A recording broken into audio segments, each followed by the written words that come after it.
Newsworthy events to the ageing populace. Affording anonymity to the listener. Whistleblowers, earthquakes and harsh regimes, punctuating the changing seasonal light. A whistling kettle on a random TV show casts me back to a greying grandmother, cosy mahogany kitchenette and a ticking clock. Then back. A child and a sterile funeral home. The requiem of a card striking, meeting the floor in the hallway. A luminescent greeting, an aspiration, a journey's end, a reminder. Mundanity speaking the loudest words, calling forth everyday eventualities, familiar strangers whispering, it's a process. As inside I screamed the unanswered, why? Enlarged through the window pane, a spiraling leaf, brown, apathetic as the mother tree looks on, an upwind, prolonging the inevitable. Then a journey's end, a reminder. Falling trees or blooming trees, a reminder.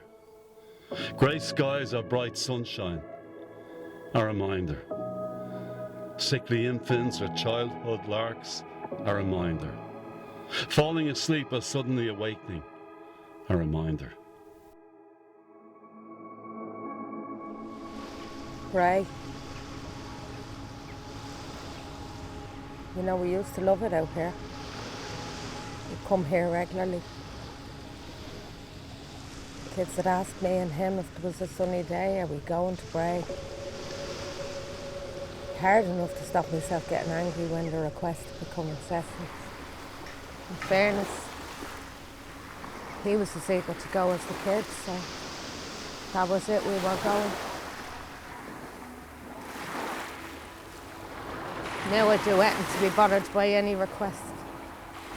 I'd sell the world and buy Bray if only he was here right now.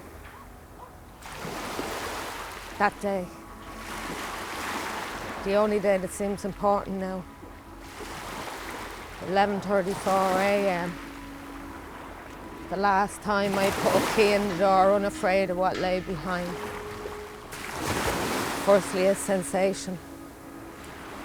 Unrecognisable at first.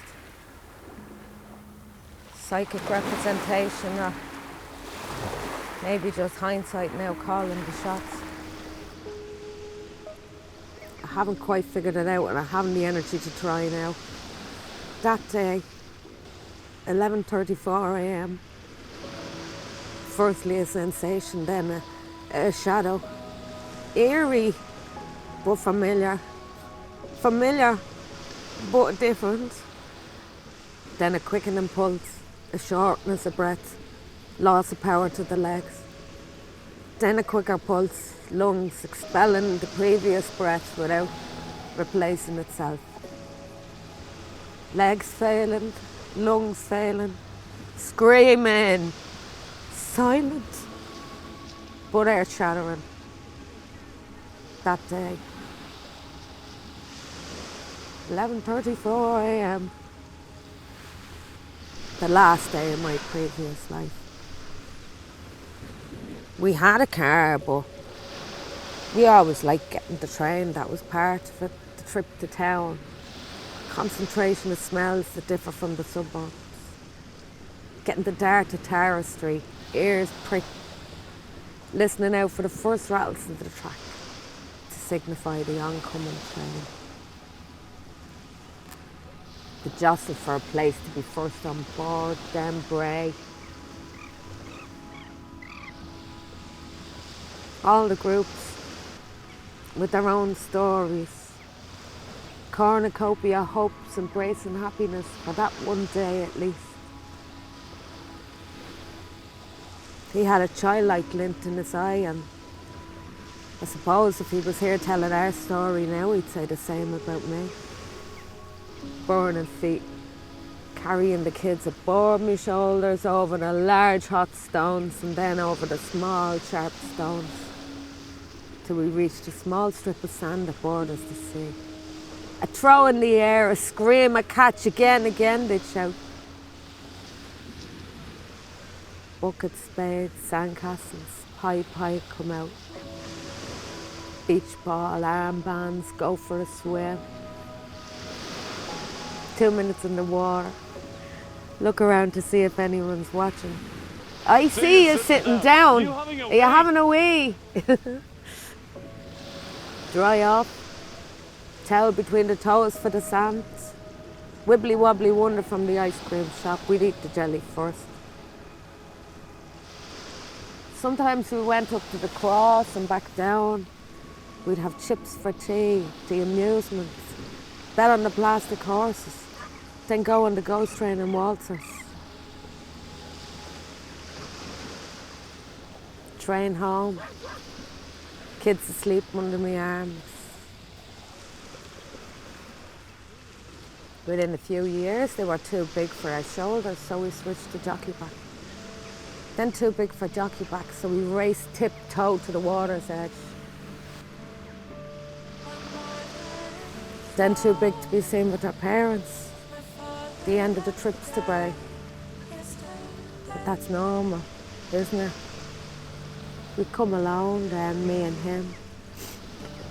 Walk hand in hand along the water's edge with our trousers rolled up and our shoes in our hands. All the guilt I've placed on myself just for being the one who's still alive. Is it handing down a life sentence? I suspect so. A prison I've decided to hold myself in with no parole date, no chance for escape. Familiar strangers whispering. It's a process? As inside I screamed the unanswered why?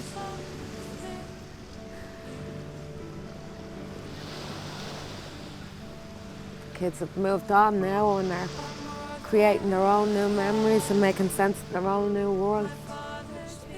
And I'm trying to make sense of my new world by coming here alone, because I'm afraid I might come up in front of others. It's calling now, walking these steps as we did, hoping that following past footsteps could somehow rekindle and revive those memories, and therefore relive them. Anything for one moment, one touch, one frown, one smile, imagined or not.